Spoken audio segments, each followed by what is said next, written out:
Hi అండి, నమస్తే. నేను మీ Eswari. Welcome to Eshu cooking and blogs. ఈరోజు మన వీడియోలో ఇంట్లోనే ఇలా ఐస్ క్రీమ్ రెడీ చేసేసి పిల్లలకు కనుక ఇచ్చామంటే వాళ్ళు చాలా బాగా ఇష్టంగా తింటారండి. ఎందుకంటే ఆల్రెడీ మనకిప్పుడు వేసవికాలం స్టార్ట్ అయింది. అందుకే వాళ్ళు ఐస్ క్రీమ్ కావాలని అడుగుతారు.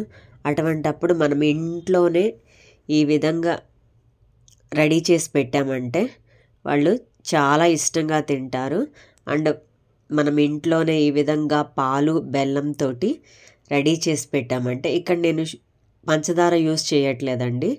బెల్లంతో మాత్రమే, పాలు బెల్లంతో నట్స్ తోటి మాత్రమే ఇక్కడ నేను ఈ రెసిపీని రెడీ చేస్తున్నాను. లేట్ ఎందుకు, మనం వీడియోలోకి వెళ్ళిపోదాం.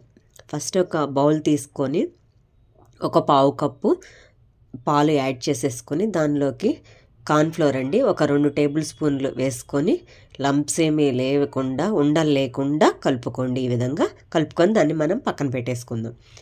ఇప్పుడు స్టవ్ వెలిగించి ప్యాన్ పెట్టేసుకొని నేను 1 లీటర్ పాలు తీసుకుంటున్నాను. ఇక్కడ మీకు వీలైతే మీకు కావాలంటే ఒక 1/2 లీటర్తో కూడా చేసేసుకోవచ్చు.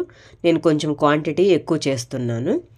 1 లీటర్ పాలు తీసేసుకొని మీడియం ఫ్లేమ్లో పెట్టేసుకొని మనం దగ్గరుండి ఈ విధంగా గరిటెతోటి కలుపుతూ, ఈ విధంగా పొంగు వస్తుందండి, కలుపుతూ బాయిల్ చేసేసుకోవాలి. పాలు తెల్లనివ్వకూడదు. ఈ విధంగా పైకి వచ్చినప్పుడు మనం కలుపుతూనే ఉండాలి.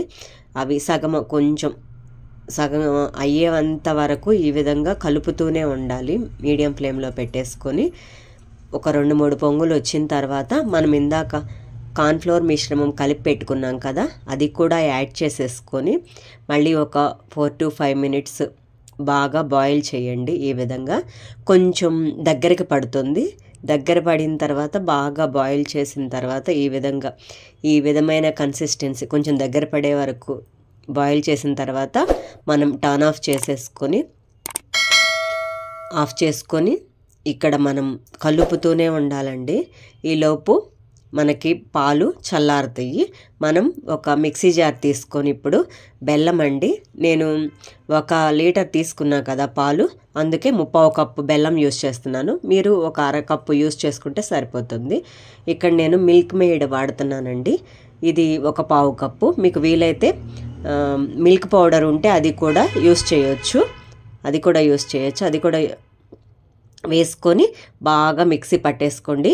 పాలు పోస్తున్నాం కదా, ఇక్కడ చల్లారిన పాల మిశ్రమం కూడా పోసి మిక్సీ పట్టుకుంటున్నాం కదా, అది పట్టేటప్పుడు మీకు పైకి వస్తుంది. అందుకే కొంచెం వేసి మిక్సీ పట్టేసుకోండి. దాన్ని మొత్తం ఒక బౌల్లోకి తీసేసుకొని మనం ఇక్కడ ఐస్ క్రీమ్ మోల్డ్స్ ఇలా ఉంటాయండి. మీ దగ్గర ఇవి లేకపోతే గ్లాసులో కూడా వేసుకోవచ్చు, నో ప్రాబ్లం. మీకు ఎలా వీలుంటే అలా చూసుకోండి. నా దగ్గర అవైలబుల్గా ఉంది. అవి మొత్తం ఆ బ్యాటర్ మిశ్రమం మొత్తం వేసుకొని ఈ విధంగా బాగా మూతలు పెట్టేసుకొని టైట్గా దీన్ని మనం ఫ్రీజ్ చేసేసుకుందాం. నేను ఇక్కడ ఇలా మనం మట్కా అంటాం కదా, అవి కూడా తీసుకొని వాటిల్లో కూడా ఈ మిల్క్ మిశ్రమం మొత్తం యాడ్ చేసేసుకొని మనం ఇందాక చాప్ చేసుకున్నాం కదా, ఆ చాప్ చేసుకున్న నట్స్ కూడా దీనిపైన మొత్తం ఫిల్ చేయాలండి. ఈ విధంగా స్ప్రింకిల్ చేసేసుకోండి, చాలా బాగా ఉంటుంది. ఇలా స్ప్రింకిల్ చేసుకున్న తర్వాత సిల్వర్ పేపర్ తోటి బాగా కవర్ చేయండి. ఈ విధంగా మొత్తం నేను 2 తీసుకున్నాను.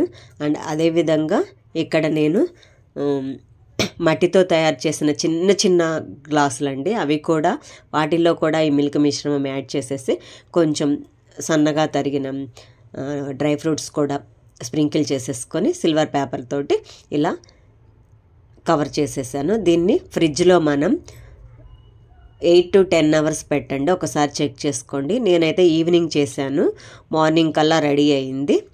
8 to 10 అవర్స్ తర్వాత చూసుకోండి, ఒకసారి చెక్ చేసుకోండి.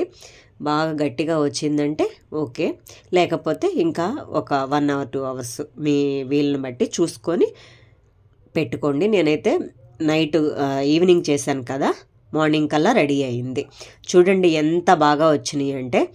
ఐస్ క్రీమ్ మోల్డ్స్ ఉన్నాయి కదా, వాటిని ఒక గ్లాస్లో వాటర్ తీసుకొని ఇవి కనుక పెట్టి డిప్ చేసామంటే జస్ట్ 1 నిమిషం పెట్టామంటే ఇవి మనకి ఈజీగా వచ్చేస్తాయండి బయటికి.